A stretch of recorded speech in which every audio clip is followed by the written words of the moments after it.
Welcome everybody. Can I have your attention? Over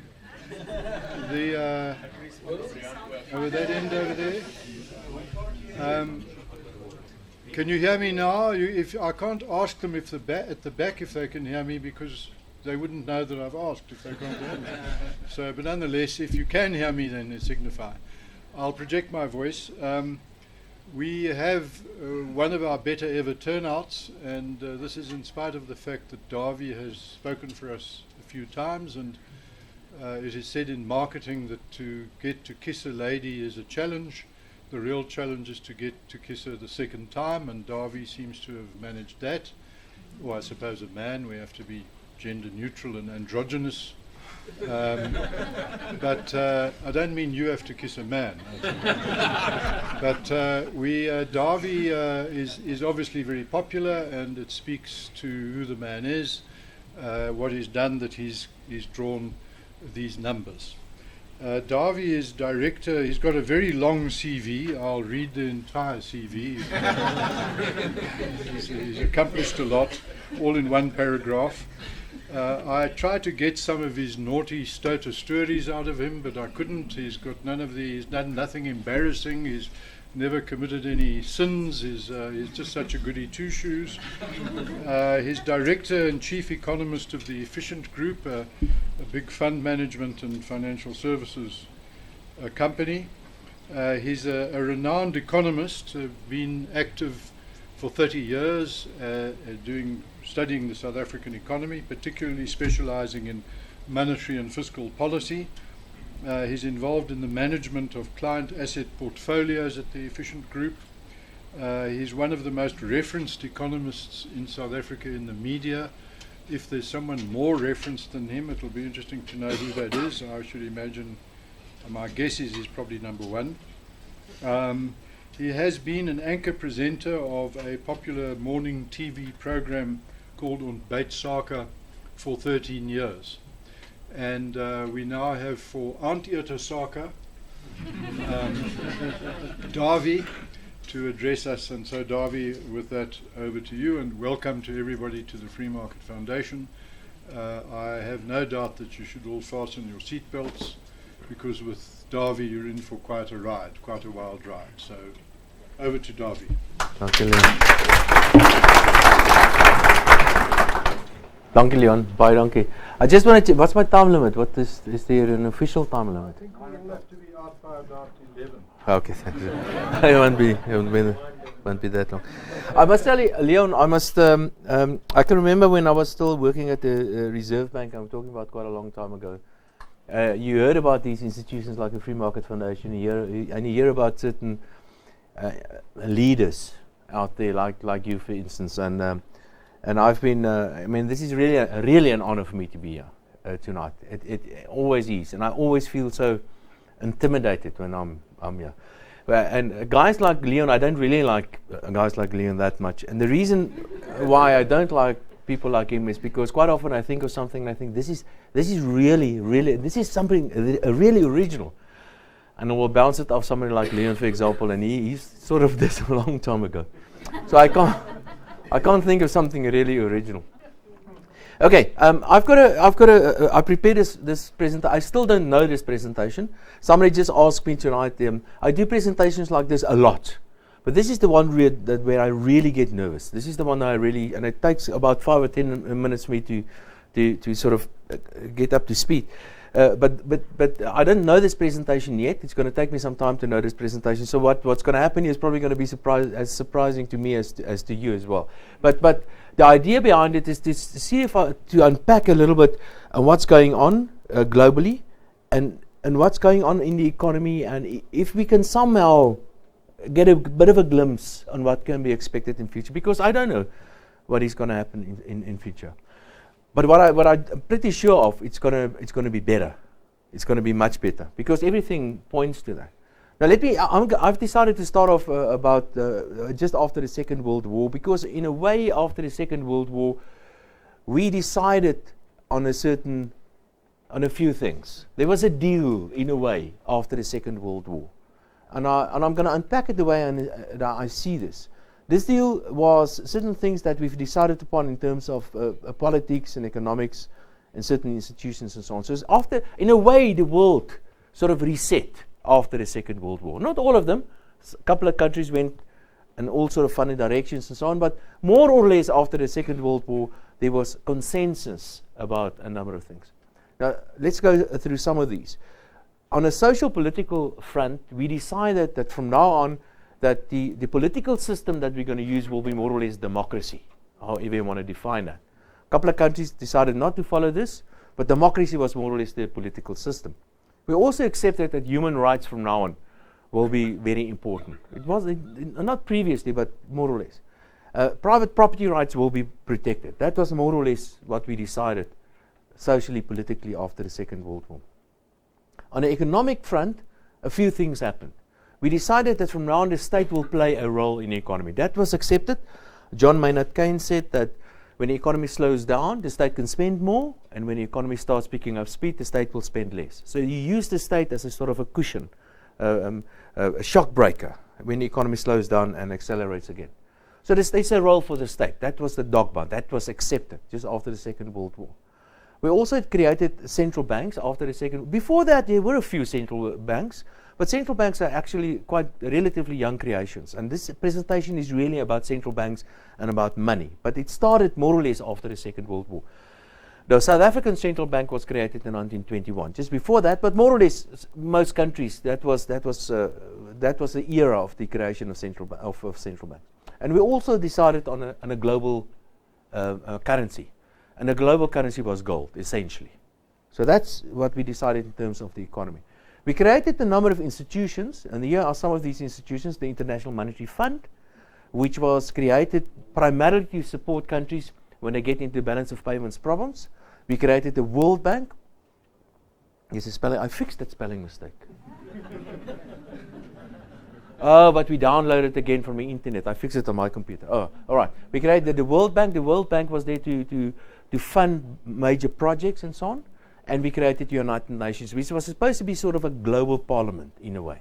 So those are some of the institutions we fixed. The results were just absolutely amazing. This was the most amazing time ever. Now, let me go back in the 1920s, for instance. Do you know, depending on what numbers you're going to use, but approximately 90% of people in the 1820s, and approximately 90% of people lived in abject poverty. That's just about everybody. If you go back and just to there's the Second World War, roughly about there, we had roughly about 70% of people living in abject poverty. That's a lot of people. And today, we have approximately 10% of people living in abject poverty. We have made amazing progress. And the bulk of this happened in China, where they liberalized the economies, and they liberalized, and about 300 million people was lifted out of poverty in a matter of, say, 20 years or so. So the progress we've made is just absolutely astonishing. It's absolutely amazing. So there's nonsense about the poor getting poorer. That is just a lot of picketing. All right. And you can see this in some other numbers as well. You can see it in numbers, for example, in life expectancy. There it is, just after the Second World War over there. Just see what's been happening to life expectancy. That's the rich world over there. That's Europe. People get up to 80 years. Leonard's been there for quite some time, but up to 80 years. And even poor countries poor continents like Africa, for example, life expectancy is getting closer to 60 years. We've never ever had it so good.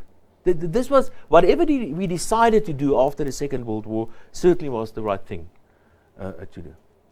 But I've got a suspicion that this deal is faltering. I've got a suspicion that things are sort of falling apart. And I think the ideas that we all decided upon and what we agreed upon after the Second World War, I think perhaps there's time for a new deal. For example, a couple of things started to change. In 1973, we changed the global currency, and we changed it. We got rid of the gold standard, and we got rid of the gold standard, and the US dollar became the world's currency for all practical purposes. And remember, if you use somebody's money, you pay that country a huge tax.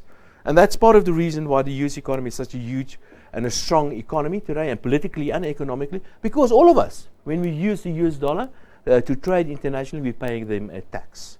So but that was dropped in 1973 when you dropped the gold. The global currency was changed essentially from gold to US dollar. What's also happened is that, yes, the state can play a bigger role, more important role in the economy, but especially the last decade or two, there was a massive increase in the role of the state globally, on your economies, as well as the state's debt levels all over the place. Now this is an example. And of course central banks went completely crazy. Now this is an example of what happened to the Federal Reserve's balance sheet. They started before the financial crisis with 800 million or so was the total debt on the balance sheet of the Federal Reserve of the US. Currently it stands in excess of 4 trillion US dollars. Now I'm going to come back to this a little bit later. The reason why there was a massive increase in the assets of the balance sheet of the Fed, for example, is because they started printing money like it's going out of fashion. I'll come back to that a little bit later. So the central banks are still there, but obviously the function of central banks have been changing quite a lot. This is debt levels. Before the financial crisis, debt levels were, this is total debt levels, was around about 350% to GDP or so. Debt levels currently is around about close to 400%, and this is the mature developed economies. Same for the developing economies, about 150% up to in excess of 200% of GDP. The point I'm trying to make here, and this is total debt, including government, so-called government debt, and the bulk of this, of course, is government debt. And the reason for the massive increase in debt levels internationally is because of the increase in debt of governments or states or so. All right, so states are playing a bigger and bigger role. This graph is a very interesting graph. So central banks, I said this, central banks are going mad. This is a graph that goes back 5,000 years. Now, this is important for a number of reasons. First of all, what we see here, and this is long-term interest rates, it's so-called yields, long-term interest rates. Long-term interest rates today are the lowest they've been for the past 5,000 years. Now, there could be two reasons because of this. Either central banks are pushing long-term interest rates down, and I would argue part of the reason why we've seen a reduction or fall in long-term interest rates in yields recently is because of the actions of central banks. But more importantly, the long-term trend, the reason why yields have been coming down, why money has been getting cheaper and cheaper, is because of a reduction in transaction costs. It became cheaper to do transactions, and as transactions become cheaper, the price of money starts coming down. Or maybe it's the inverse. As the price of money has been coming down, the cost of transactions have been coming down as well. And I'll get back to that a little bit later. This is very important. It's the cost of doing transactions. If you really want to grow an economy, you have to make it easy for the economy to grow. And the oil in making those wheels turn is money in the economy. And that oil, the better that oil functions, the easier those gears turn in your economy. But what has been happening recently? Central banks have decided that, remember, central banks are essentially in control of short-term interest rates, usually not long-term interest rates. That is, these are long-term interest rates. Now, central banks can affect it, they can influence that, but they do not set that. Central banks do set short-term interest rates. And what we saw recently last year, and in some instances this year, is that short-term interest rates are below zero. Now, what does this mean? It means that if you're a bank and you put your money at the central bank, you have to pay the central bank for the privilege of putting your money in the bank. Now, that's a huge dilemma for the banks, because it's better for the banks to keep cash, and what the banks would rather do is build big vaults and keep cash in the vaults instead of taking this money and give it to the central bank. So somewhere there is a limit where nobody's going to put their money at the central bank anymore, but keep everything in cash. So cash is a problem. And that is a problem to central banks, because central banks, the moment you move below 0% interest rates, that's a major problem for central banks, because suddenly they cannot influence people anymore, because they simply ignore the monetary system or the central bank and they move into cash. Central banks use interest rates to force you and me, or to try to influence you and me to borrow money or not to borrow money. So what central banks are trying to do with very low interest rates, they want to make money very cheap, trying to lure us into borrowing money and buying flat screen TVs and buying cars and all sort of things to keep the factories going. But the problem with central banks is that the moment you go below zero, it becomes much more difficult to get people to borrow money, because simply what happens, people start hoarding money. So there's a problem with central banks the moment you start dipping below 0% interest. But I'm going to come back to that as well. So that's where we are in terms of monetary policy.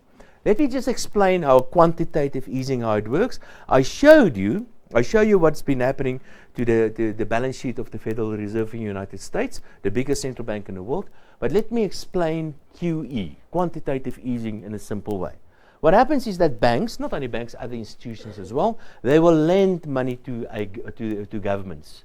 And the governments will give in return something to the banks, usually, say, for example, government debt instruments. And the banks will give the government debt instruments to the central banks, and the central banks will give the money to the banks again. So essentially, the central banks will end up with government debt instruments. So what they should have done is simply give money to the central banks, because that's essentially what central banks are doing. They literally print money, they give it to governments, and they buy government debt instruments with that. By doing that, they force long-term yields down, and some instances below zero even. They are indeed going mad. So, what's been going on? So, central banks have been getting more and more important.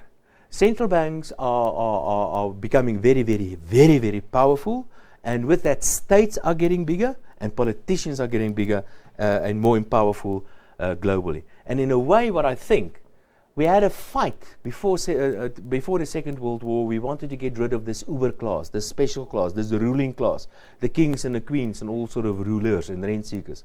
And we're back there again.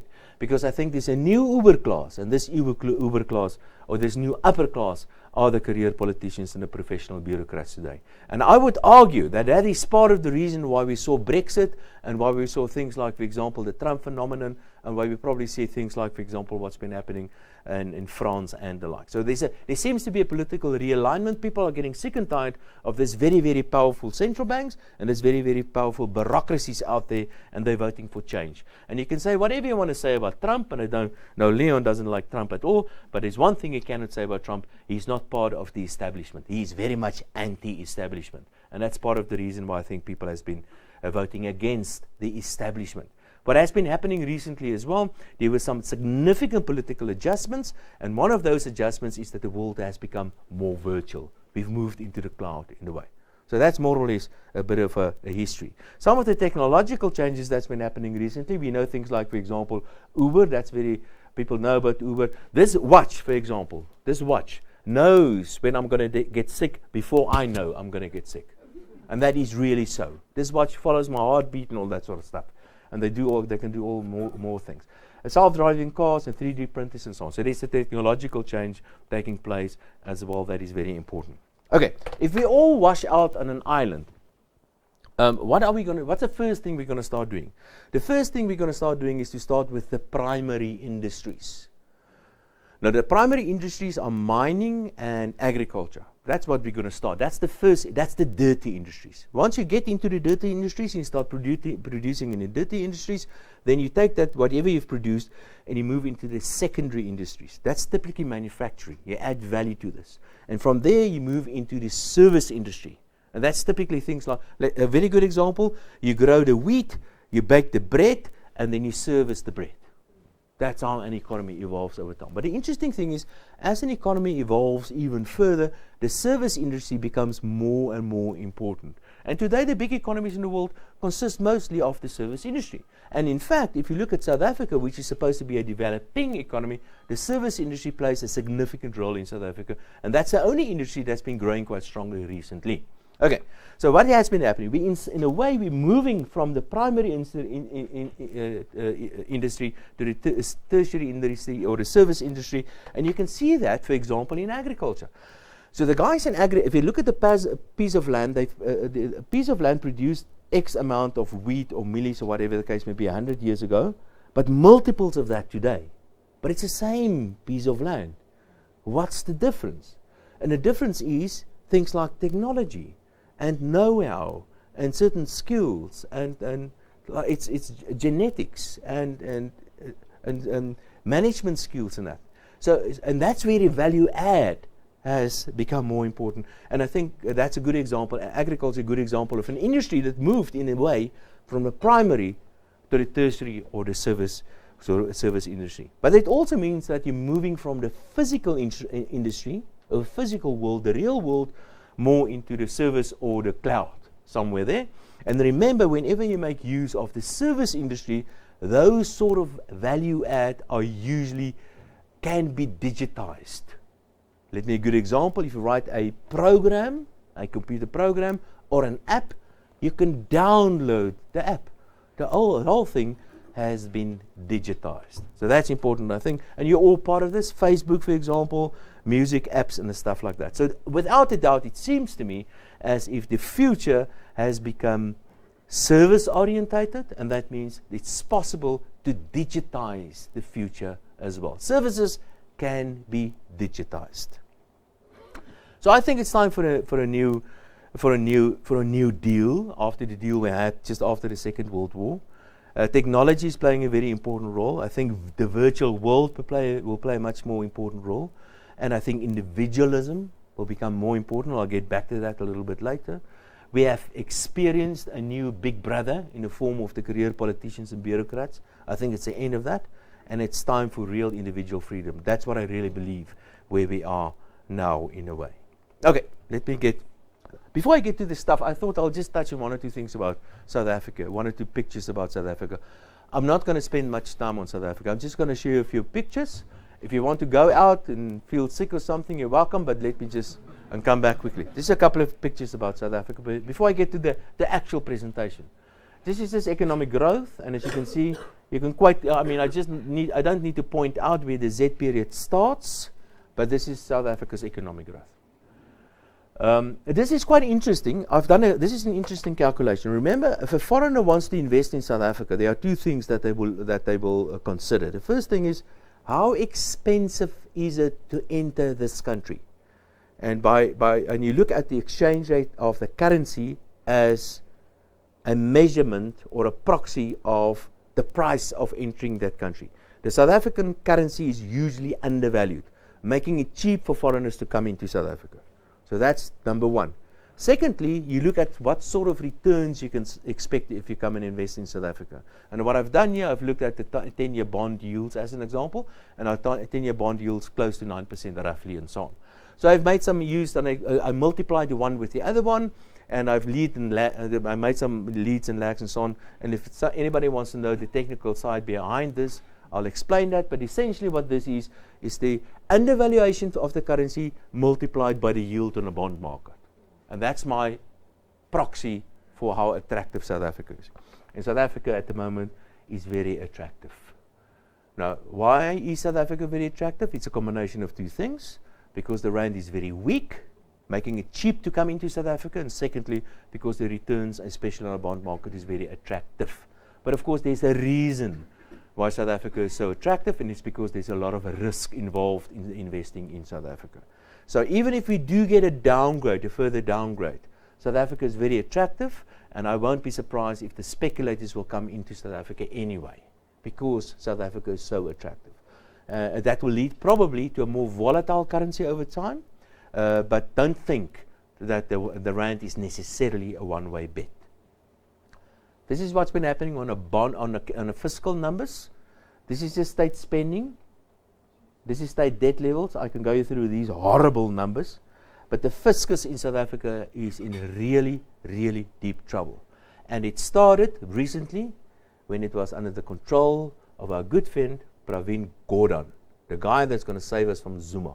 The wheels started coming off when Pravin Gordhan was the Minister of Finance. It's not all his fault.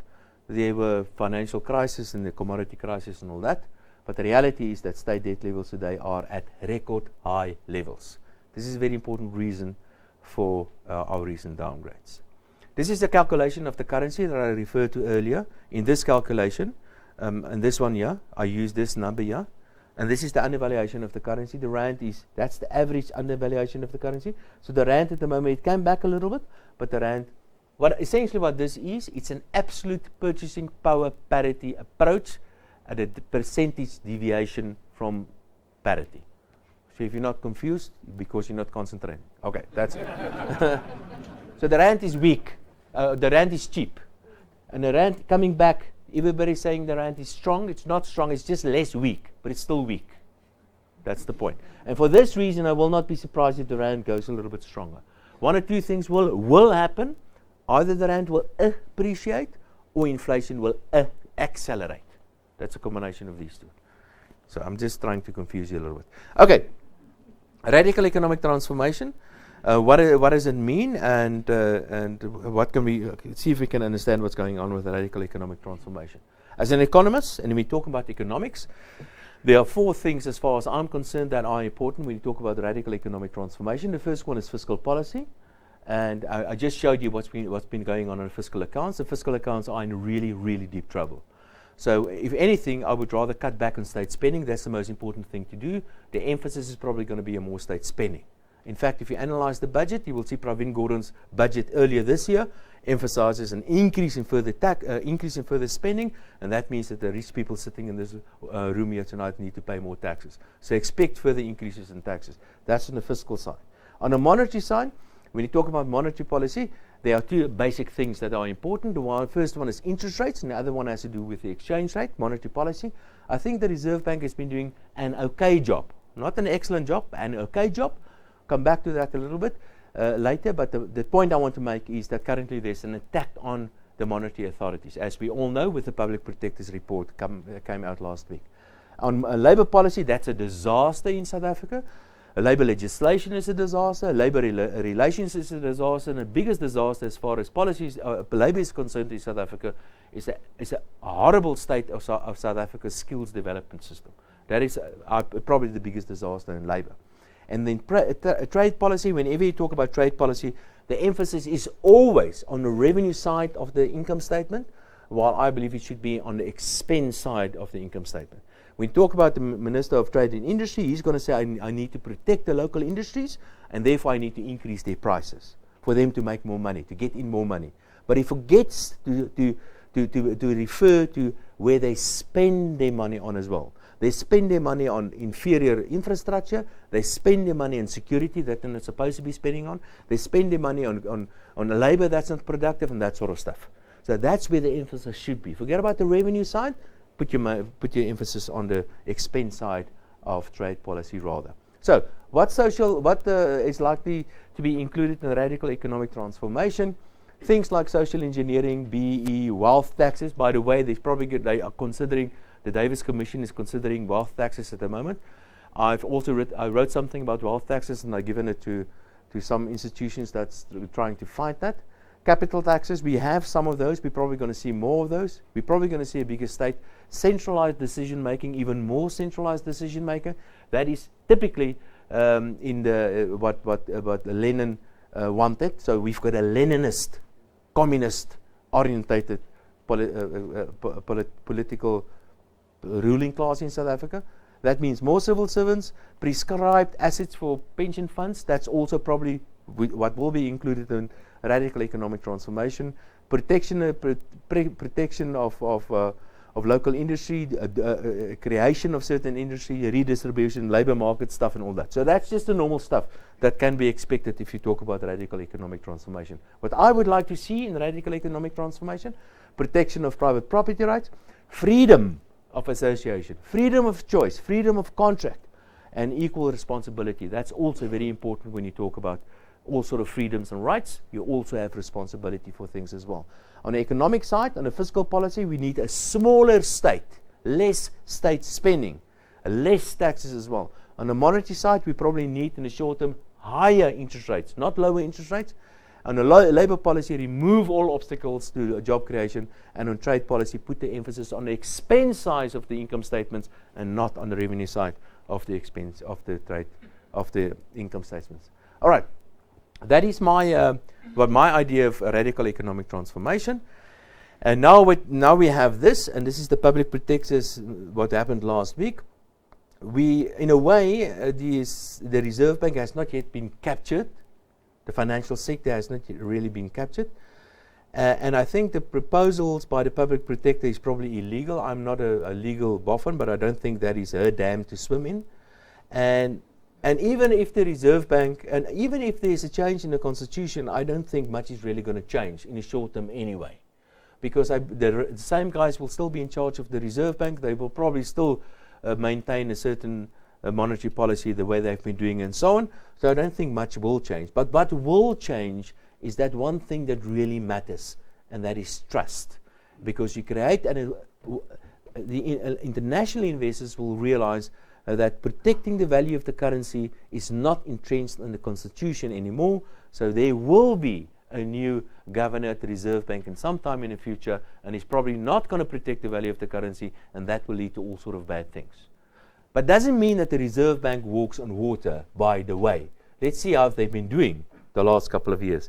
In 1970, if you compare the South African rand today to 1970 in internal valuation, in other words, making use of inflation, then the rand lost 99% of its value from 1970. So we're trying, sure, let's protect the Reserve Bank, but don't think the Reserve Bank has done a sterling job. They have not. Because our currency has lost 99% of its value since 1970.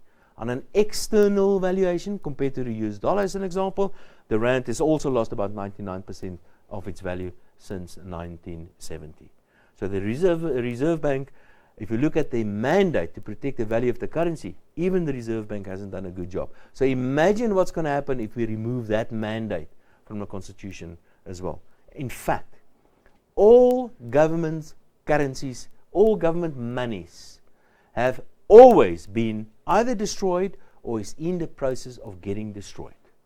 There is no single example of a government money that survived the test of time. No single example. Gold wasn't the government money, that's natural money, for example. There's no example of a fiat money that survived the test of time. All right.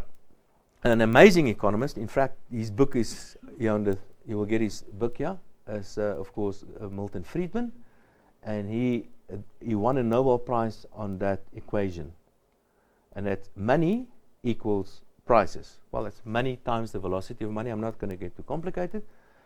Equals prices. So the theory is that if you increase the amount of money, the pool of money, then people will make more stuff. That's Q. Or things will get more expensive. Inflation, that's P. And that, I think, goes to the heart of the public protector's suggestion on changing the Constitution, because they think if you increase M, make more money, then people will start making more goods. And that's not what's going to happen. I'm going to show you just now. Because the moment you increase money, all that happens is prices go up, and we call that inflation. Now here's the example. What I have here, I think it's M1. M1 is a certain definition of money. It's close to, let's call it high-powered money. It's money created by the South African Reserve Bank. And this is how the South African Reserve Bank has been making literally more money on a percentage change year on year. This is the South African economic performance. And you can see very, very clearly, if we increase the amount of money in the economy does not necessarily react positively to that. Basically what it comes down to is, if you increase the pool of money, the economy does not react the way what one would expect the economy, or the way that certain people think the economy will react. Simply what happens is that it erodes in value to that extent, and that thing is called inflation. So what happens if you have inflation in the economy? You distort relative prices. People can't see how to allocate resources, and that leads to the misallocation of resources and inevitably always to an underperformance of your economy. You want to keep the value of your currency as stable as absolutely possible. That is extremely important. Not only that, you're also putting all sort of different groups against each other in the economy. The savers versus the borrowers. Usually the old versus the young. Or the peoples that Another example is that the consumers versus the retailers, as an example. So inflation is nothing but the financial equivalent of a civil war. It's a terrible thing, and it doesn't work. It doesn't make sense just to make more money. Money is not wealth. This is a proof of that. Okay, now let's go back to money, because this is the presentation is actually about money, and in a way I'm going to start my presentation now. That's nice about doing, you can have a sip of wine. And this is about money. And I'm busy with something, it's so exciting. I mean, I can't sleep at night, I promise you. It is the most amazing thing I came across for a very, very long time. And I'm part of it. And I would like to share that with you. And it is about money. Money, let me go. I think money is probably the most amazing discovery of all time, except for perhaps for alcohol. But money is the most amazing discovery of all time. Because think about this. See what happens when you trade. I want chickens. I have a cow. Now if I want to trade, if I want to get chickens, I have to exchange my cow for 10 sheep. Then I have to take 1 sheep and exchange it for 10 chickens. But I want 1 chicken, not 10. And I've got a problem with all these chickens. The point I'm trying to make here, this is a simple example. Whenever you want in a barter economy, if you want something, you've got a lot of value, I've got a cow, but I want to end up somewhere else. I want cheese or a chicken or whatever the case might be. To get there is extremely expensive.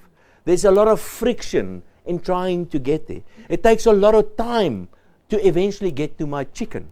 And it never ends, because now I've got 9 chickens that I do not want, and I have to make a plan with these 9 chickens. And with money, I don't have this problem. So money removes friction out of the economy. Not only does it remove friction out of the economy, it makes transactions dramatically cheaper. And that's the graph I showed you earlier, going back 5,000 years. That's the cost of money. And as money becomes cheaper, you get more transactions. Or the other way around. As if there are more transactions, the price of money comes down. So bringing down the cost of money, the cost of doing transactions, enhances and supports economic growth. Let me go further. What is an economy? What are those amazing things in an economy? Things like, for example, job specialization. I can specialize in doing something. I can breed chickens, for example. But if I can't trade the chickens, I can't specialize and do what I'm good at, because it's difficult to trade, it's difficult to barter. So the benefits of job specialization simply disappears if I do not have money. It's there, job specialization. I can still do it, but in order to try to get cheese, for example, it's going to be so difficult to move my chickens into cheese because of the cost of doing transactions. The same goes for comparative advantages between countries. Countries do not trade, or individuals or villages cannot trade with each other if we do not have money, because it is just too expensive to trade. Money is the most amazing economic discovery of all time. So what do we have?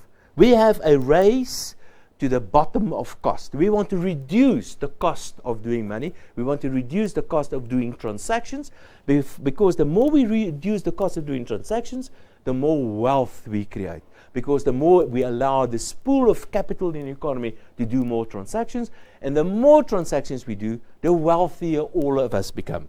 But that is what politicians do not like. They do not like a reduction in the cost of transactions. Because what is it? It is, for example, allowing people to make adjustments on labor. You have to reduce the cost of labor. But they make it difficult to hire and to fire people, because it's for political reasons, making it more difficult to reduce the cost of doing transactions. There are many other examples. Price limits, of price setting prices, or licenses, or import duties, all those sort of things, making difficult to trade. And if it makes difficult to trade, then you reduce the capacity of the economy to create more wealth. Politicians are always in the way of us trying to reduce the cost of doing business. That's the key of economics, to reduce the cost of doing business with each other And that's the amazing thing about money, allowing us to do this. Unfortunately, we've got this rent seekers preventing us from driving the cost of doing transactions down. Okay. Now, there are different kinds of money, the history of money. We started off with barter. That was initially what we did. Then we moved into physical money, like, for example, gold or whatever, shells or whatever, silver and things like that. And then we moved into printed money, like notes and so on, but it was always backed with something, like gold, for example. So it's a commodity-backed currency. And what we have today is what's called fiat money. Now, fiat money is money that simply is created out of nothing. That's where the word comes from, let there be money. Fiat means let there be. Literally, that's what the meaning is of fiat. So central banks can just say, let there be, and there's money. So that's how they make money. So what's the role, what's the job of a central bank? What's the job of a central bank?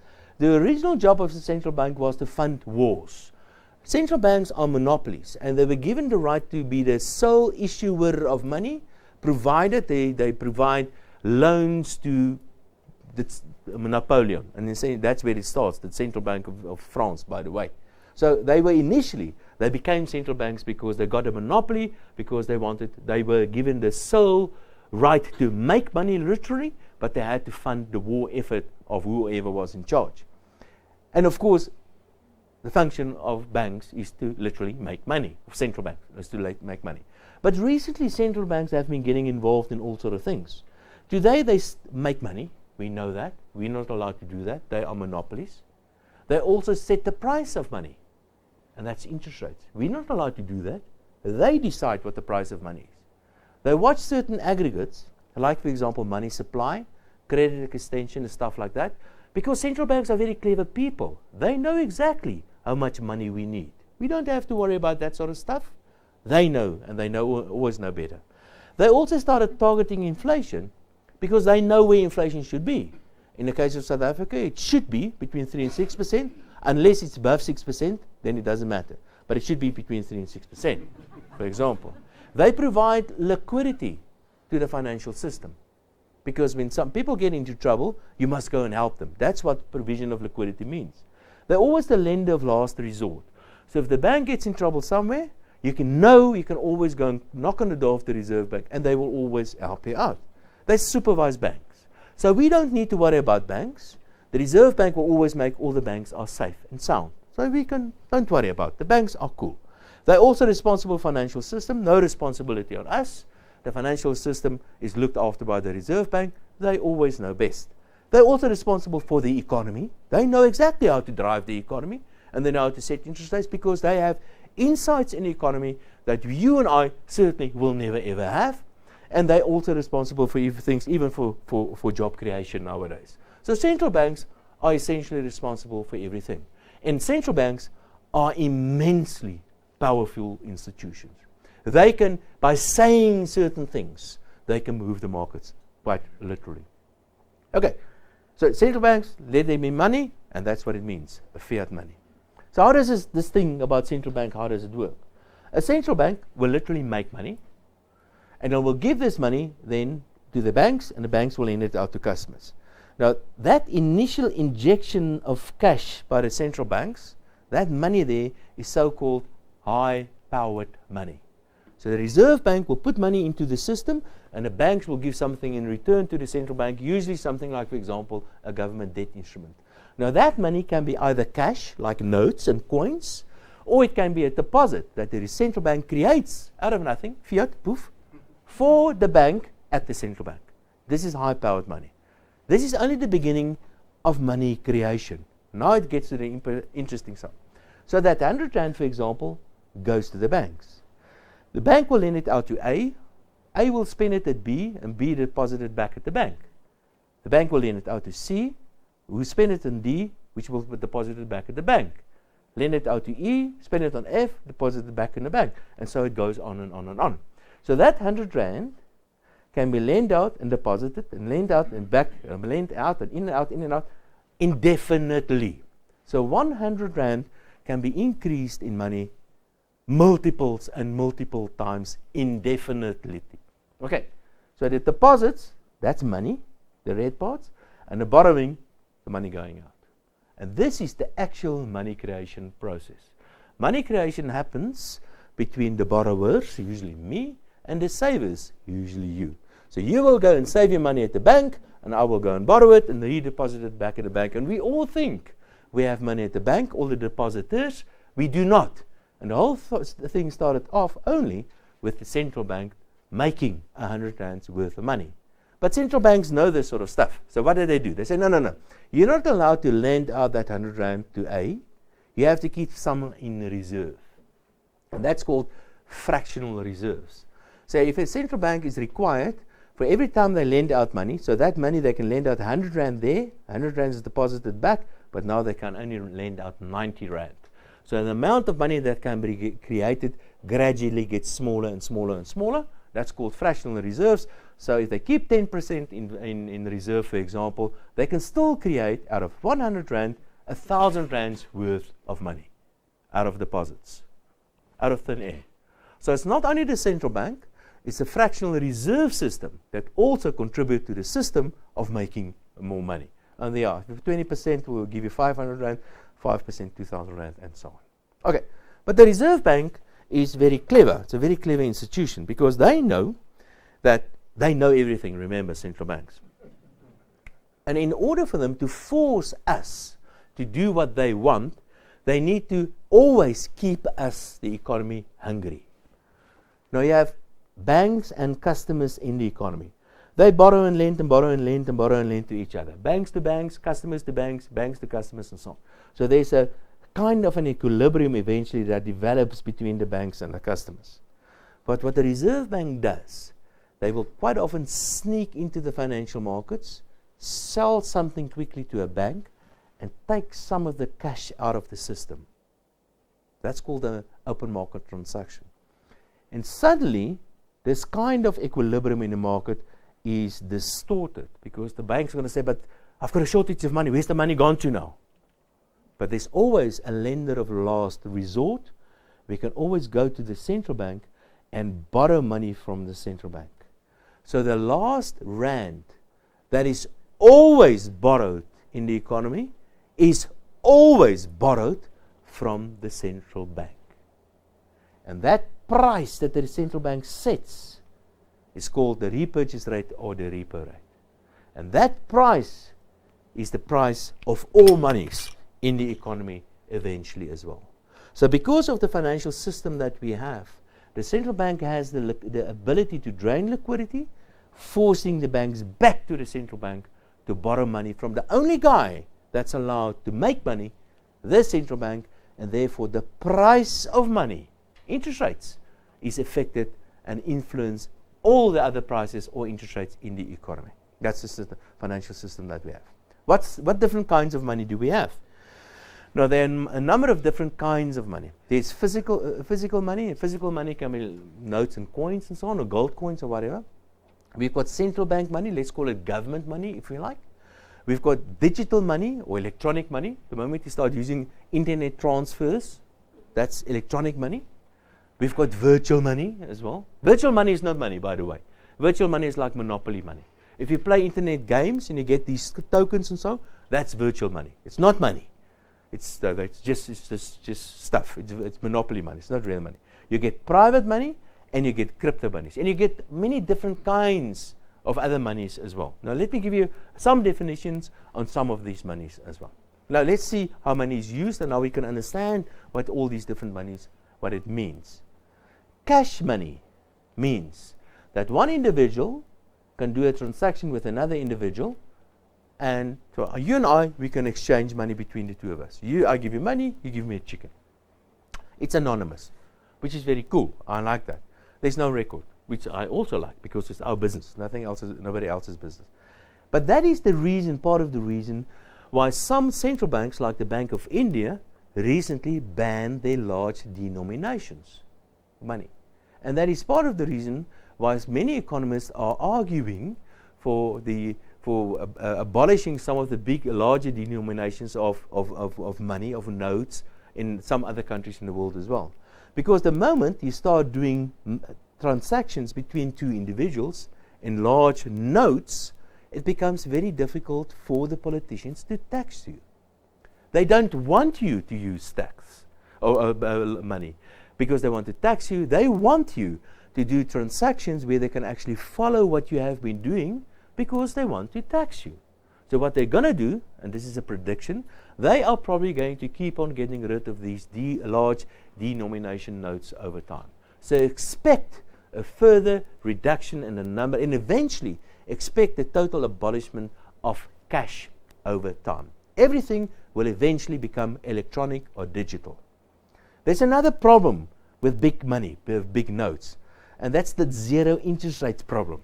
And the zero interest rates problem is that central banks, like I've mentioned earlier, they can reduce interest rates to zero because they know best, remember?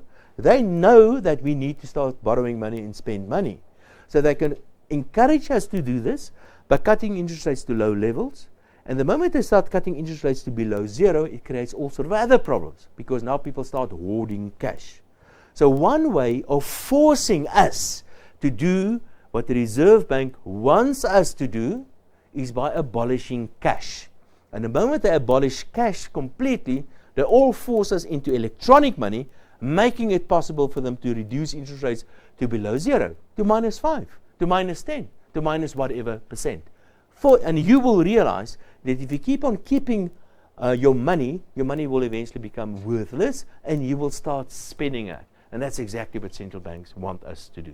So cash is a major problem for governments because of taxes, and it's a major problem for central banks because it makes monetary policy so much more difficult. And we've seen that happening already. And in fact, we're seeing it already happening today. This is digital money. Digital money essentially is cash, but it's just in a digital form. It's an electronic form. And the interesting thing about digital money is that if you want to do a transaction, if two individuals want to do a transaction, you must always go via a financial intermediary or a number of financial intermediaries. If I make use of credit card, for example, I will swipe my credit card. That will send a message to my bank, which will send a message to another bank, which will credit an account of that other bank's client, for example. So there's always at least one financial intermediary, and quite often more. So that's how digital money works. And of course, you can track all of this. You can go and check on your balance statement what has been happening. Private money. Private money can be pretty much like cash. And let me give you a couple of examples of private money. There's no specific set definition of private money. But if I transfer airtime from one phone to another phone, in a way that is money. Or if I buy a voucher from Woolworths and I give that as a present or a gift to somebody else, in a way that is money as well. So private money can be, and it can also be created out of nothing, a promise to give you something, and you give that promise to somebody else, that in a way can be seen as private money as well. So it's wealth or a promise to pay that's created by a private sector. You can link that to central bank money, but you don't need to link that to central bank money. But the important thing is it's not centralized, it is decentralized. And anybody, all of us, we can literally make private money if we want to. What is crypto money? Crypto money is simply money that is encrypted. What is encrypted? It means it's very difficult to see what's inside that little wallet unless you have the key. You can't see what's going on inside that little wallet. Nobody else can see what's going on inside that wallet unless you have the key. Then you can see what's inside that wallet, and that means that encrypted money is anonymous. Difficult to follow a transaction by an outstander. And that brings you to the most amazing invention of recently, and that is private encrypted money. So it's encrypted, it's anonymous, and it's decentralized. And that is actually where my presentation starts. Now I'm going to start here. Now this is the technology, and I don't understand the technology. I try to understand the money side, the theory part of that, and this is what the presentation is about, but I need to give you just some background on what some of this technology is. The blockchain as an example. Now the blockchain is the basis or a platform on which things like, for example, Bitcoin trades. Now, please, this is not investment advice. I don't think Bitcoin is an investment. What I do suggest you do is go and buy 100 Rand worth of Bitcoin or Ethereum, or there are many other examples, and play around with it so you can understand how it works. But it's not an investment. So this is not investment advice. But I'm very excited about this. So what it is, you have a platform. I drew that, by the way. It's not a very nice picture. So it's a platform essentially. You have a wallet, like a cell phone, for example, and you can use the cell phone that links to the specific platform. It is fairly secure. It's anonymous. The transaction costs are very, very low, and usually it's quite quick. There's speed. You can do things very, very quickly. Not always, but you can do things very, very quickly. It's not only for money, this new technology. The collective investment schemes, for example, and we know that today is unit trusts. Imagine a unit trust, which is a basket of a lot of shares. You put that on a blockchain, and you simply buy via the blockchain into this unit trust. You can buy and sell as you see fit, and quickly, as much as you like. Much more easier, much cheaper, and this is probably going to close down the unit trust industry as we know it. What about insurance? Insurance will be much easier. In fact, you don't need an insurer with things like, for example, the specific technology, because what will happen, all of us in this room we will all put our 100 Rand on this platform called the blockchain, and whenever there's a blue balloon flying past the window, as an example, that triggers something, and whoever sees the blue balloon first takes the money. You don't need a unit trust. That's the point. You don't need an insurer.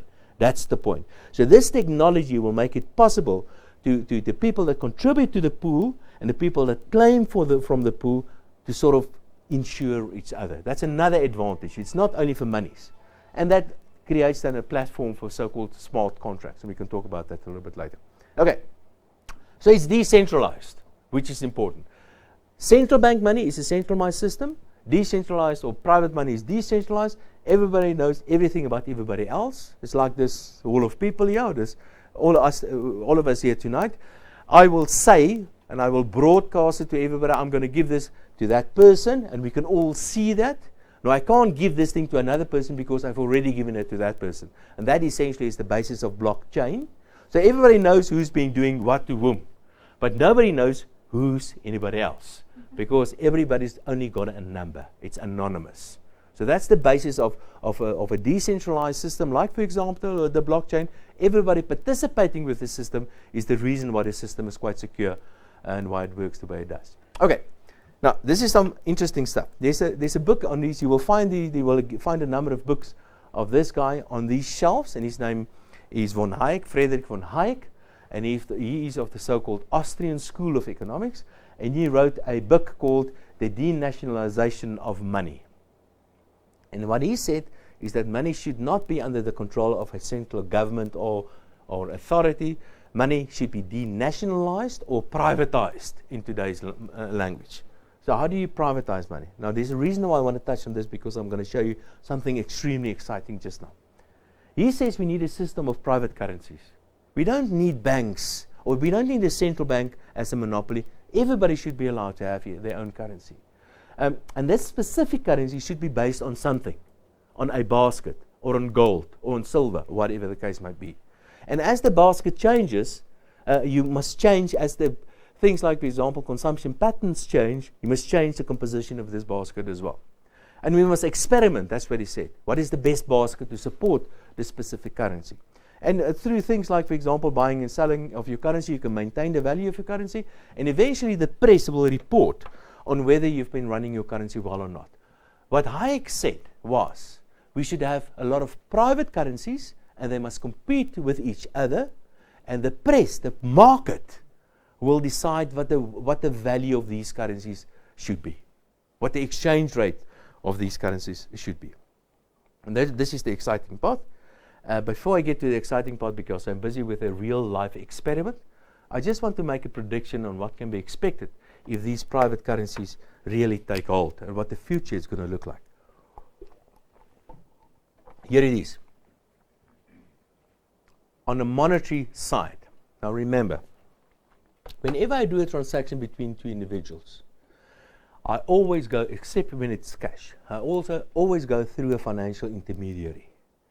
But if you make use of private cryptocurrencies, I can take my cell phone, and I can take my wallet and my cell phone, and I can transfer money between two individuals. It is like cash, but it's encrypted, and nobody knows what's going on. So if I can transfer value between two individuals, essentially, I do not need bank. If I don't need a bank, why should there be banks? And I predict there's going to be a dramatic change in the financial system, in the banking system, and it may even lead to the disappearance of banks, at least as we know banks. That also means if you don't have banks, why do you need central banks? If you don't have central banks, why do you need something called monetary policy? So I don't know what it's going to look like in future, but what I do know, it's going to look completely different, the financial system. What's going to happen on the fiscal side? 95% of all taxes by the Minister of Finance, 95% of all taxes are financial transaction taxes. Paying your salary or receiving a salary is a financial transaction. And there's a tax on that. It's called personal income tax and many other different taxes. But the moment the Minister of Finance says he wants to tax me because I've been receiving my salary on my cell phone in my cryptocurrency, I am going to tell him, I forgot my password. You won't be able to tax me on financial transactions because he can't see it. That means that only the visible taxes will remain. And the visible taxes are poll taxes, like toll roads. That's a poll tax. Or property taxes. In fact, they're putting more emphasis on that. That inevitably means less taxes. And if there are less taxes, that means smaller state, less state spending. The end of fiscal policy as an automatic stabilizer. So the fiscal policy, as John Maynard Keynes saw that's the end of this, and less political interference in whatever we do. That's the crypto stuff. Some other on the real economy, hugely. Transaction costs will come down dramatically, even further. Remember, if I use a credit card, 3% goes to the credit card, whoever, to the financial system. With cryptocurrencies like this, the cost will come down well below 1%. It doesn't sound like much, but it's a huge boost to the economy. More wealth creation, more wealth for you and for I. And that means a total realignment in the economy. Where people are currently doing business because they want to evade certain taxes, you don't care about taxes anymore, but they can't tax you anymore. That's the reality. More individual freedom, that means more responsibility. New kind of careers, maybe even for economists. New opportunities, but there are more dangers as well. Dangers like, for example, you have to take responsibility if you want to buy drugs, or you want to fund some sort of organization like the FMF, stuff like that. All right. So that's those are the sort of dangers that's associated. Okay. Now I'm actually busy with this. This is actually my presentation. So this is we're busy with this. There's a small town in the Northern Cape. This town is called Orania. Now, in this small town, the philosophy of Orania is pretty much independence orientated. They're a bunch of individuals. So independence, that's a basic value of I guess. There are approximately 1,500 inhabitants or so. There are a lot of business, a couple of businesses in there. There's a chamber of business in Orania. It's a small town. There's a community bank, Orania Spar en Krediet Bank, OSK Bank. So they have their own bank in Orania. It's registered in terms of all the legislation and all that sort of stuff. But they also have their own currency. It's not really a currency. It is a token. Because you're not allowed to issue a currency. So what they do, this chamber, they've decided to print a lot of currency, a lot of notes. They have these notes. And they will give these vouchers to the bank, and the bank will sell these vouchers for rands. And what happens is, now this is interesting. So you sell these vouchers, the bank will sell these vouchers, tokens or vouchers, and they will receive rands in return for that. And you will take these rands and put it on a bank account and a savings account where it earns interest, the rands. In the meantime, the money that's in circulation is Ora, and they all accept the Ora. And the nice thing is, this ura has an expiry date on it. So a lot of tourists will go through there, buy the uras because it's, I mean, this is a cute little thing, isn't it? And after 3 years, it expires, but it's still backed by rands and a money account and a money market account. So they earn interest on that, and it expires after 3 years, so they pocket all the money that's left as well. And that's a very important and a major source of revenue for the local chamber of business. Isn't that just absolutely amazing? Simple, straightforward. All you do, you create the vouchers, exchange it with the rands, and you earn interest on your rands, and some of the orders are simply not returned, and you get the rands back. Okay, so those are the facts. Now this is what we're going to do. We are going to digitize the ura. In fact, we're busy with this already. We're going to digitize the ura, and we're going to put it on a cell phone like this. We've made contact with certain people who will provide us with a platform to do all of this. It will lower transaction costs, because if you use a credit card, you can still use a credit card in Orania. 3% transaction cost with our digitized ura. It's still the ura. It's not money. It's just a voucher. The transaction cost will be dramatic. It's like cash, which will boost economic growth, but nothing else will change. We will simply take so what they had the rand, replace the rand with the ura, and use the rand to earn interest. Now we're going to replace the existing ura with a digitized ura, and we do transaction on the cell phones. That's the first step, and that's all that we are going to do officially. So that's where the story stops. But maybe we can do the following as well. What if we go back to what Hayek said? What if we somehow try to make this ura into a fully fledged currency? What if we want to use this ura and make it a currency competing with any other currency? But there are some issues to do this. First of all, we have to ask the question, currently it's fully backed. You can always exchange your uras for rands and get a rand back. So there's no risk that you're running here. But the second step could be, if we say, listen, instead of getting rands back, from now on you will get a basket of goods back. You can go to the local spar, and a local authority or the business chamber will guarantee this. You can buy a bread and a milk and a bowl of banana and a Coke, whatever, for your ura at the local spar. So it's backed by a basket. So it's not backed by the rand. That's the second step. It's backed by a basket of goods.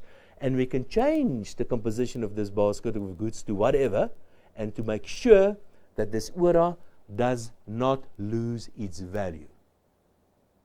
Okay. In fact, even if we use the basket or the ura that is fully backed by rands, so the rands lie in the savings account where it earns interest. So instead of taking the interest out and use it for a local business chamber for whatever expenses they need, we leave the interest in the savings account, so the value of the savings account keeps on going up, but the number of uras out there remain the same.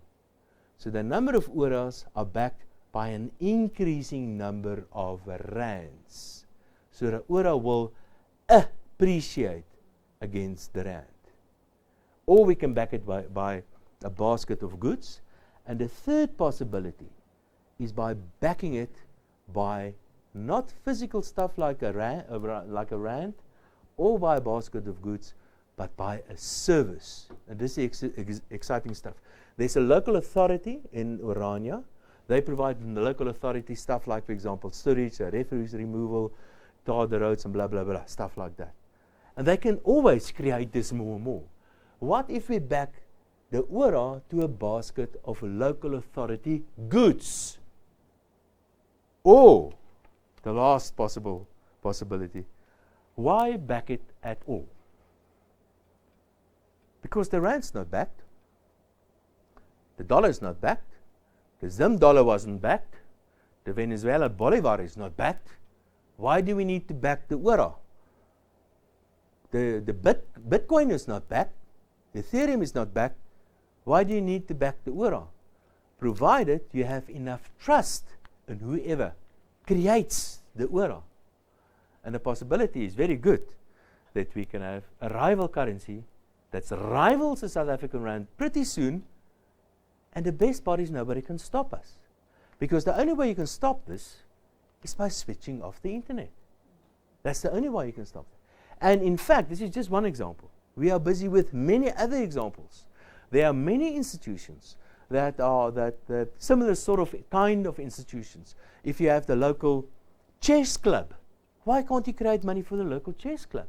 And they can use the money amongst themselves. Or the FMF can create their own money. Or the Institutes of Racial Relations can create, or the Flat Earth Society. Anybody, you can all create your own money, depending how you manage this money. Whether you want to back it, semi-back it, or completely float your money.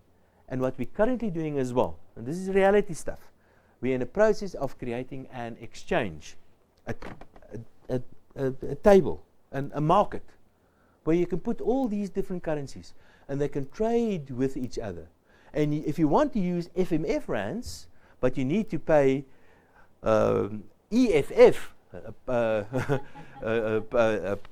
fees or whatever, you convert your FMF rands into EFF rands, and you pay your membership fees to the EFF, as an example, because it's seamless, it's easy, the technology is there already, and everybody can see what the different exchange rates are.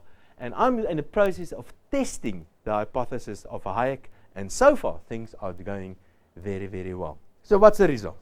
On taxes, fewer taxes, much more difficult to tax us. It will be easier to evade certain taxes. The system will be dramatically simplified. Technology will support us in doing this. States eventually will become smaller. And in fact, I think this idea of geographic areas as a state, that will probably gradually disappear. We all belong to virtual communities like Facebook or WhatsApp groups. We have a virtual rugby team already in South Africa. Less intervention. Less intervention by the politicians. That's going to less political meddling. And guess what? I think today we have a new Uber class. And it's here. It's happening already. This is not new stuff. It's there already. There's a new Uber class. It's you and it's me, the way it's supposed to be. Thanks for listening to me.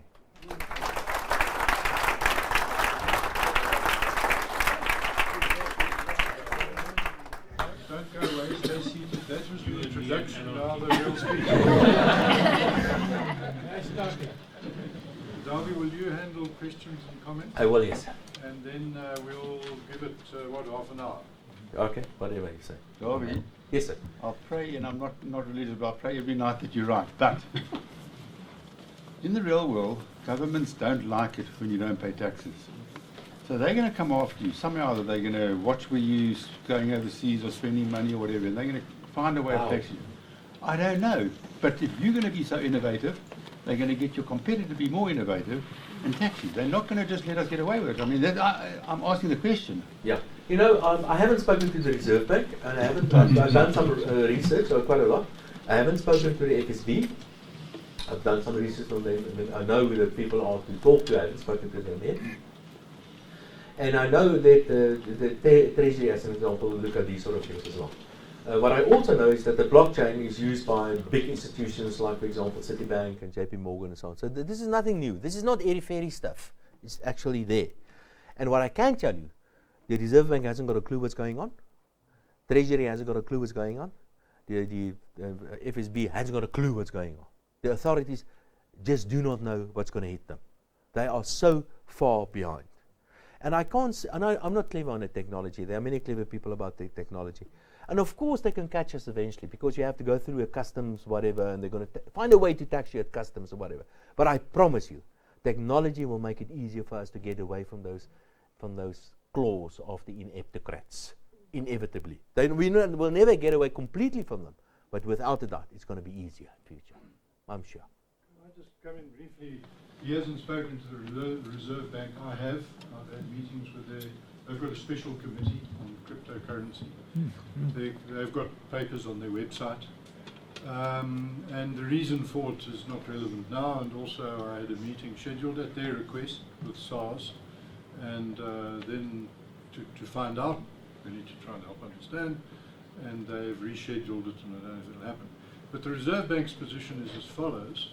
They regard transactions with cryptocurrency as the movement of goods internationally, And when I pointed out, they know, they obviously understand, they're fully aware of how the blockchain works and what the cryptocurrencies are and so on. But Dawie's absolutely right. As of now, they're busy formulating policy for what to do. And they say that if you, for example, buy something in China with cryptocurrency, that you need exchange control approval because you're moving assets, if not cash, but assets, and they are also governed. However, the definition of what is governed in the Act is fixed property and equities and securities. Furthermore, cryptocurrency doesn't move. So in other words, if you buy something in China with it, it doesn't gone anywhere. It's just where it was before. It's like me saying that lectern now belongs to someone in America. And they say, no, it belongs to someone in Australia. The thing stays there. Whoever owns it just keeps changing. That's what happens with cryptocurrency. So yes, they are absolutely perplexed. They definitely do not know what to do about it. They have a policy committee that's very knowledgeable and bright people, well-researched, lawyers, even economists, Dawie, trying to work on it. So that's what's going on. But as of now, it's been declared a currency in, I think, about 3 countries, Japan, and it's sort of half in Germany and Russia and so on. But most countries, including ours, have said it's not currency. It's also not clearly, as defined in the Act, an asset. So it's just not currency. Leon, I had a word with one of those economists last night, by the way, and his debate or his defense was is that you always need a central bank because eventually banks are going to fold and these cryptocurrencies are going to sink or whatever. You need somebody to sort of regulate the stuff. That was his argument. I said, but if that is what you really believe, you're completely missing the point. Yes. So that is, I'm afraid, where they are. Well, what gets even more bizarre, because they say that if you do transactions with cryptocurrency, you have to get Reserve Bank approval. They said then you go to the commercial bank, one of our biggest ones. They've got an expert who's on cryptocurrency there. And I said to him, but surely it can't be governed. And he said, no, it isn't. But nonetheless, they lodge applications and they get permission with the Reserve Bank. So they're treating it as if it's currency and an asset, even though they say it isn't, and it's not governed by the Act. Yeah, remember the moment basically, Terry, it can't be governed. I mean, that's the interesting thing. The moment you buy a cryptocurrency, like Bitcoin as an example, the moment you do that, you internationalize your assets. It's out or in or wherever. It's everywhere and it's nowhere, all at the same time. Yes, sir. So, Dawie, that's very great talk. But one of my concerns, the biggest concern is security. So in the security industry, basically, yes, fine, you can't practically hack the blockchain, but one thing people are waiting for is the first digital wallet to get hacked. Yes.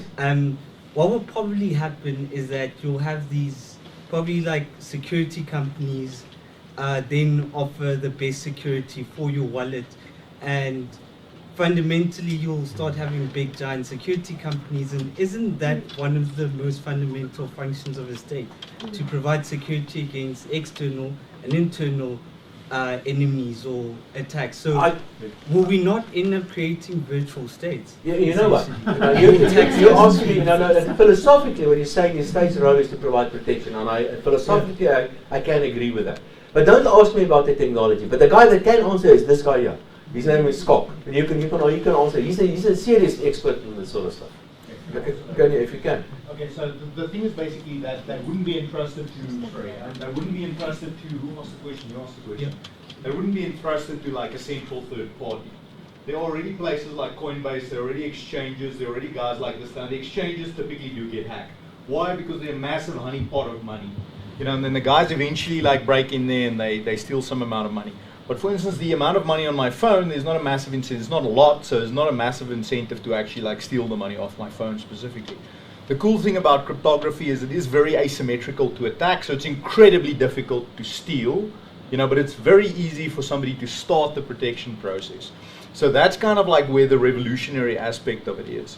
Now over time, people aren't very good at securing these keys at the moment, so they lose them, they leave them in places where they shouldn't, they mail them to themselves, they leave them in open paper wallets, stuff like that. But over time, they'll actually like learn processes for managing this better. Right, so for instance, there are hardware wallets that are a little bit more reliable. There are paper wallets that are encrypted that if somebody accidentally sees the thing, they can't necessarily get the money off of there. But I like everything in the industry is moving towards actually giving you self-sovereignty. There are even like identity systems where if you lose one of these things, they'll be, the system will be able to reassign you your identity. Yeah, that's exactly what I wanted to say. Do you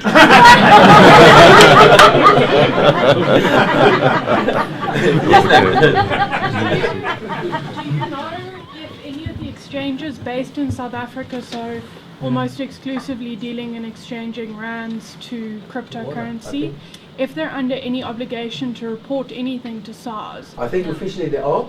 But that's officially again. Has that changed? You can go to Scott. See, here's the guy. All right, so the thing is basically like Luno and Altcoin Trader are the two biggest ones. Altcoin Trader is actually bigger despite how it looks. And basically Luno is a Singaporean bank. So like I think they're actually obligated by Singapore law not to report on what's going on, even on the exchange side of it. Altcoin Trader is a little bit of a shoot from the hip cowboy organization, so it's difficult to say really what's going on there. But I know in Luno, basically, their CEO, Marcus, is definitely doing a lot of work to actually get the regulators informed before that point in time comes. So that's to the best of my understanding where we are currently in that, but it's very like up in the air and in a weird undecided state. There's no current regulation on cryptocurrencies in South Africa. A lot of those exchanges are making preemptive steps in order to comply with some. So Luno is making preemptive steps to comply with some of the KYC regulations. So they conduct FICA on new clients when they sign up.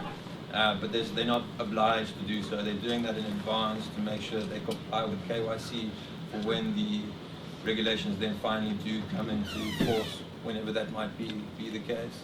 And if I can just add on the first question, so cryptocurrencies, it depends what you talk about, but they're not completely anonymous. So Bitcoin, the most popular one, is pseudonymous. It's not completely anonymous. You can see somebody's keys. So the reason why I say this is important is because it's not completely impossible to track somebody's activities on a cryptocurrency. So I think it's important to talk about that nuance. So you suggested that it is impossible to track somebody, and that's not the truth. In fact, people have been prosecuted for activities on cryptocurrencies exchange. So I agree largely with the conclusions you're saying about cryptocurrencies of this fantastic invention. I completely agree with your conclusion there, but I think we do need to add a little bit of nuance there because the regulation is going to come in at some point, and I agree with you, it's going to be a very grey area. We're not going to know exactly what it looks like, but they're going to do something. For instance, on those exchanges are going to be regulated, I'm pretty sure, because that's the on-ramp between rands and your cryptocurrencies, and that's where central bank still has control. They've got control as soon as you're as long as you're in rands, and as long as you're regulated by SARS, you're regulated by the FSB. So that's where they're going to watch. So they're going to watch on all of those on-ramps, they're going to watch on all the exchanges, and they'll do something. I agree with you holistically that cryptocurrency is this invention that's going to allow people to take back control of their money, but there's definitely going to be regulation on that route, and there's definitely going to be all sorts of potholes that people are going to walk into along the path. I'm certainly not, like I've mentioned, I'm not an expert on the tech stuff. I'm interested in the economics side of that, and I'm interested in the ideology, I guess. It's mine. Sorry. No, I'm a big fan of Bitcoin. I think great. I think they're going to be listed on stock exchanges. Can be all sorts of ways of checking. But let's get back to the economics. If we look at MV equals PQ, okay, boring stuff. We do M is cryptocurrencies, and these is traded massively in the fractional costs of all the rest of doing transactions comes down substantially. So we all start using cryptocurrencies, bitcoins, whatever have you, for transactions. Even if we limit the size of the issue of these cryptocurrencies, the V goes up. So in other words, we have an expansion in the money supply. Now, on the other side of the equation, that's either got to go into prices or it's got to go into output. Yep. We have a problem with the cryptocurrencies is, you know, like your aura. You say after 3 years it disappears. You can't save money in aura because you're not getting the interest rate returns and all the rest. And you can't borrow money or you can't have bonds being issued in it and so on. So how do you finance people creating new output? You know, savings equals investment. Yeah. So my worry is, and I've seen a bit of stuff on this, but not enough on it, maybe you've done it, Yeah. that this MV, if you go to the cryptocurrency thing, this just leads to hyperinflation. You just build up the amount of money Hyperinflation. around. Hyperinflation. The Well, you only- build up only money, if it you all can- goes into prices, it doesn't go into outputs. Only if you can increase that. Yeah. Okay. Okay. Now, Mike, correct me if I understand your question right. Now, let's go through this entity. The entity says you have an amount. Oh, let me explain it. Say we've got an island, and there are two guys on the island. One guy produces an apple a day, the other guy produces a pear a day, and there's 10 rand on this island. So the one guy will run to the other side of the island, and he will give the 10 rand to the guy, and will take the apple, and he will run back. The next day, the other guy will take the 10 rand, will run to this side of the island, give the guy 10 rand, take the pear, and he run back. Okay. So the velocity of money is 1 per day in this example. All right. And the money is 10 rand per day. That's the example. And what do they? The price of an apple is 10 rand, and the price of the pear is 10 rand, and the quantity produced is 1 apple a day or 1 pear a day. So that's that formula explained. Now we put 10 rand into the system, one way or the other. So we put 10 rand, additional 10 rand in the system. Now there's 20 rand. So the guy runs to the other side of the island, and he gives 20 rand. And the other guy will take the 20 rand. And now the question is, will he give the guy 2 apples, or will he give him 1 apple with a higher price? That's the question. And there's no answer to that. But in the cryptocurrency, Okay. This is not a guy on the other side of the island. This is a bloke in Singapore. I understand, but the so principle the of... velocity is not being created on the island. No, but let me get to that. Okay. Okay, that is the M part of it. Now say we do some technological advancement, we give the guy a bicycle. So he jumps on his bicycle, 10 rand, and he drives in 5 minutes to the other side of the island, he gives it 10 rand and drives back, and the other guy's got the bicycle and drives there, and so the money is getting used not once a day, but 2 or 3 or 4 times a day. That is velocity. So now we can either increase the amount of money, but in the case of cryptocurrencies, that is limited. But the velocity, because of technology, can go up dramatically. So essentially, on the left-hand side of the equation, you can make that much, much, much more. So what's going to happen on this side of the equation? Either prices will go up, in other words, inflation, which you suspect is going to happen, or we're going to see an increase in production. Okay, so that's the theory of the whole thing. My suspicion is that the end part. Sorry. Yes. In your example, you have a virtual increase in quantity because that apple or that pear travels a dozen times. One apple that travels Exactly. 10 times. So Valid. you have a virtual increase in quantity. You don't have a virtual Yes. an increase in price. No, you absolutely. In my example, if it's possible to every 10 minutes to exchange an apple and a pear, there will inevitably an increase in production. Or you can smother economic activity. So in my example, there will be an increase. So you're absolutely right in noticing that. But I think what is important in the cryptocurrencies, I don't want to get to, in a cryptocurrency, there's a limit on how much M you can create. So your crypto money you can create X amount of time. And I have a suspicion, because that the amount of people that will start using this specific currency will shift from the current normal central bank money, move into the cryptocurrency money, and you will have not only this island doing business in this currency, but the next island and the next island and the next island, and they all use the same currency. So there will be more transactions under the same umbrella, making that actually not sufficient. So you will actually have deflation. Unless you have dramatic increase in technology to increase the velocity dramatically, you are probably going to experience initially in the initial phases, dramatic deflation in new Price of money cryptocurrencies. The cryptocurrency, The other way money around. is not fixed. That's going to come down. That's going to be minus. But cryptocurrency, the price of bitcoins goes up all the time. So the M is not a fixed price. The M is the price of M goes up. Sorry. I think the key thing is that a cryptocurrency is not a fiat currency.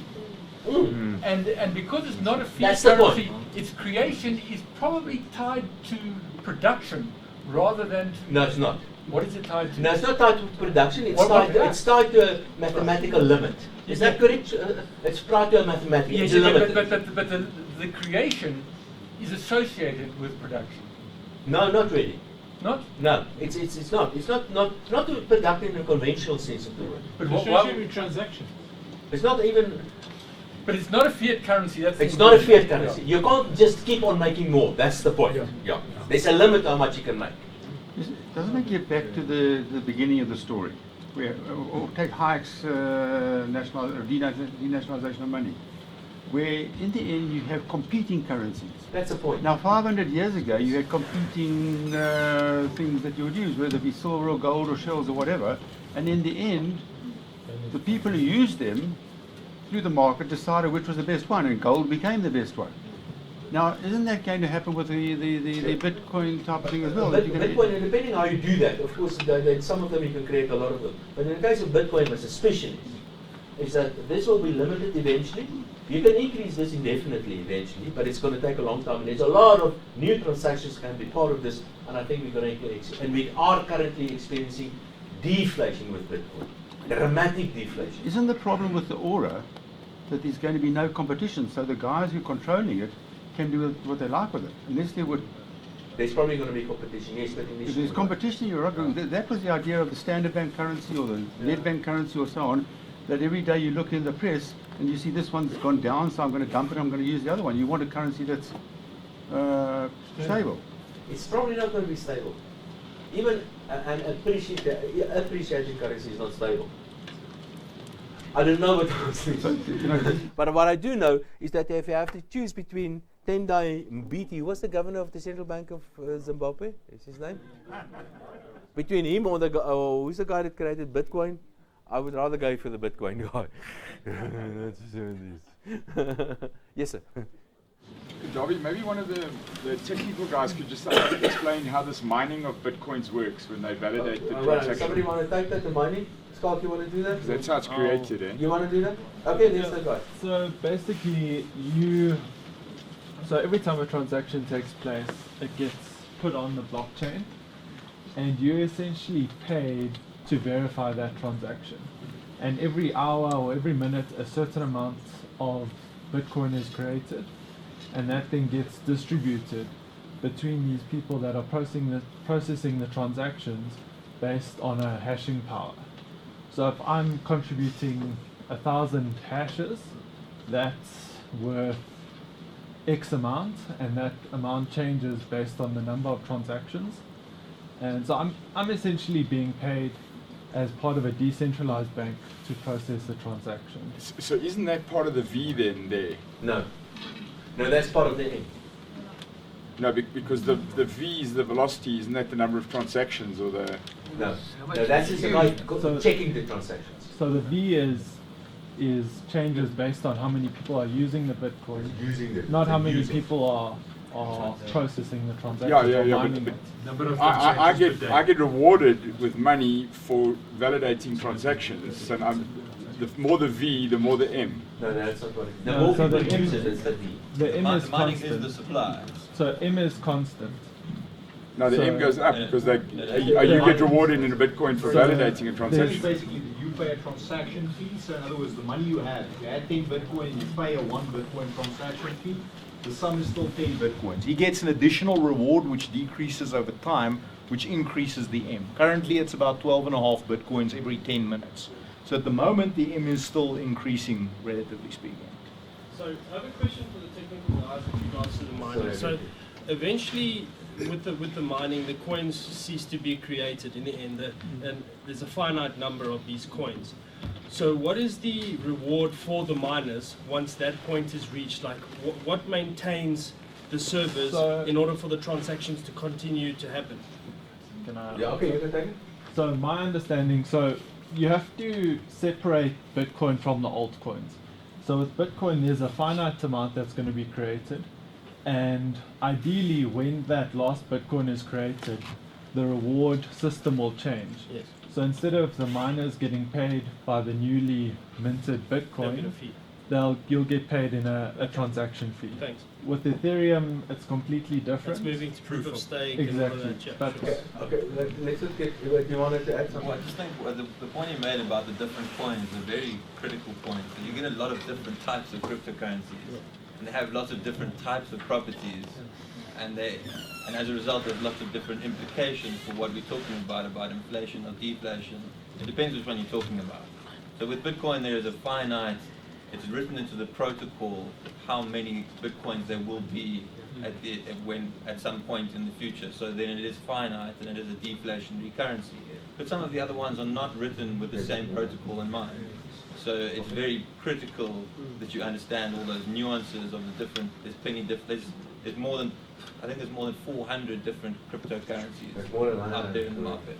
Okay, Leon, I'm worried about this turning into a technical Yeah, discussion about cryptocurrency, which is fine. I just want to ask if there's a demand for us to have a special session with Skulk and Dawie and others to explain and talk about the whole idea of cryptocurrency, its future, how it works, answer all the technical questions. Because I'm worried that there are other people here for whom this might not be what they want to hear.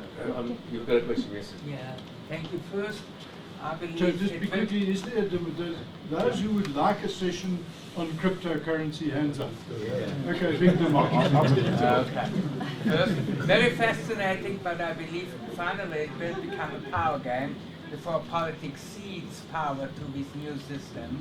They will rather try to destroy the economy as we have seen in Zimbabwe or Venezuela. Second is, I have a question to some kind of monopoly money. This is the euro. We had the old rule that the European Central Bank is not allowed to acquire state bonds.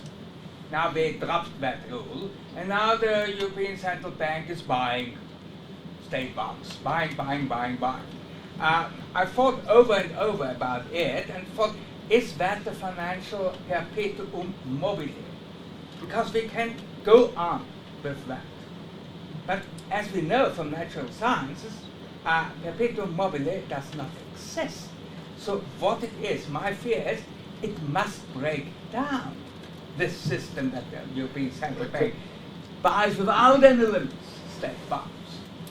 But as long as there is trust between the two, it should work. But I believe something is wrong about that. Okay, can I translate the question?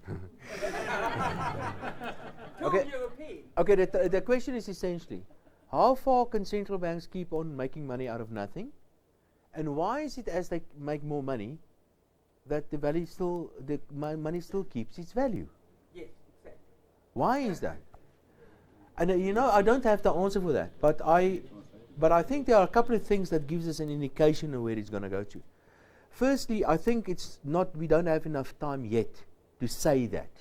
That is true, that they have been creating a lot of money, but we don't have enough time yet to say whether it's going to lead to inflation or not. That's point number one.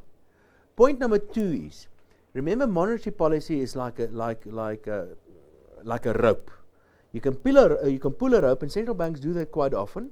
You can stop people from borrowing money by pushing interest rates up, but you're not going to force people borrowing money by dropping interest rates, and that's very important. So there's a two process of creating money. You make the first 100 rand going into the system, and once into the system, banks lend it and people borrow it. The bank lend it, and that creates money. So you can reduce interest rates, and you can put a lot of 100 rands in there. If the bank system does not create more money, it doesn't create more money. So don't think there has been a lot of quantitative easing, a lot of creation of so-called high-powered money, but it doesn't necessarily guarantee the creation of more money. And I think that's a very important point as well. A third point, and I don't know exactly how that is related to this, is that central banks, there's many different kinds of monies already. Now I'm really confusing things, but just bear there for a moment. We know central banks do issue money. So what happens when a central bank issues money? On the liability side of a central bank, it says 10 rand issued. So on a bank's balance sheet, it says 10 rand received. That's the balance sheet of the. And this money is there forever. You can always exchange it and whatever. But governments also create money. Governments, what they do, the Minister of Finance, he creates a little piece of paper, he calls it a bond. He gives you the bond, and he pays interest on that, sure, and there's an expiry date on that bond. But apart from that, it's exactly the same thing.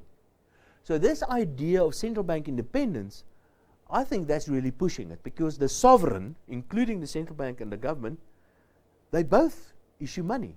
So if the central bank prints a lot of money and he buys a government debt instrument, is that such a big issue? Because it's the same guy printing money and owing to the same guy in a way.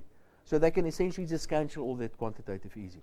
So those are the sort of, the 4 trillion rand that the Federal Reserve owes or bought from Trump, from the government in the US, they can simply write it off. So those are the sort of questions that I don't have answers for. But what I do know is that all fiat currencies, without exception, either became extinct or is in a process of becoming extinct. And there is no exception, always. That I know. I don't know. That doesn't answer anything. Exactly what I had in mind. Okay, continue. Okay, I think we'll take one or two. Yes, sir. You opened your talk with a comment that the state benefits in having the dollar as a currency. Can I explain that quickly? Yeah, just what okay, are the elements that they... How's it if we use the US dollar? How do we pay tax to the US economy? Or the US government, essentially, the US the Federal Reserve? How it works is called signaries. It's very easy to understand. It costs you 1 or 2 cents. Signaries, that's one. But more importantly, the South African Reserve Bank will print 100 rand, for example. They will give it 100 rand to the bank. The bank will give them an interest-bearing instrument in return, and the Reserve Bank will earn interest on this instrument that it got in return for 100 rand, and that's where the most of the money of the Reserve Bank. That's how the Reserve Bank makes most of its money. So whenever you use somebody's money, you pay interest in a way to them as well. That's how it works. Yes, sir. I think one of the things with Bitcoin is to also remember that it's not based on another currency. So Bitcoin doesn't get more expensive because the dollar price goes up. It's just a reference. It's a totally independent. That's an excellent point. And one of your points there, where should the aura have no backing? Most currency should really be based on the trust that people have in using that currency, and not be manipulated by the state or Reserve Bank. Yes. Yeah. So one of the problems that I see, one of the biggest problems I see, is what's happening in reality with Luno and Altcoin Trader and Zappo, is you have to, through FICA, the smokescreen, you have to submit your identification, your proof of address and your ID number to those organizations, and that is the government's way of trying to regulate you in the only way that they can. Yes. So the freedom of trade, I believe, will only come about when when parents stop ceding their babies to the government in exchange for a birth certificate. And that's because then you're really free. Because then you're really free. But we become so dependent on using that ID number to transact and to do things that we have to do. And so African countries and Asian countries where the babies aren't registered are actually the freest people on earth. I can just say that I registered at one of these exchanges also, and instead of my ID, I sent a picture of my dog. Yes, can I maybe take one more if there's somebody, because I think this is really getting... Okay, Leon, that's it. Bye, donkey. Thank you very much for listening to me and all these clever people. Thank you, Leon.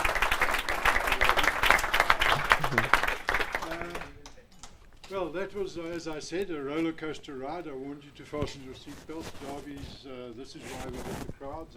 He's entertaining, he's intelligent, he's bright, and he's a free market person. Well, I suppose that's an oxymoron and obvious. But thank you again to Dawie. Thank you to you for attending. On this Saturday, by the way, I just want to let you know we're having a function here. And Jim Powell, who's in the audience, or he might have gone, is somewhere here, will be talking about another way to control governments through political instruments, crypto politics, I suppose, is what we should call it. And everyone's welcome to come at 9:30 on, sorry? What's that? 10 o'clock. Oh, 10 o'clock, yes, 10 o'clock, okay. They're showing me, I thought it was just hands up, he thought I was about to shoot him. But okay, so that's on Saturday for anyone who wants to attend. Thank you very much. There's time for fellowship and food and wine, and Dawie will be around if anyone wants to ask any more. Sorry, Jane? We have a media briefing and a member briefing on Tuesday the 4th, where we're discussing the Financial Services Act, which was just passed by Parliament on the 23rd of June, and Twin Peaks, and the implications of that for the economy, for jobs, for the insurance industry, and many others. So please come along to that. It's 12 o'clock, 11:30 on Tuesday the 4th. Thank you.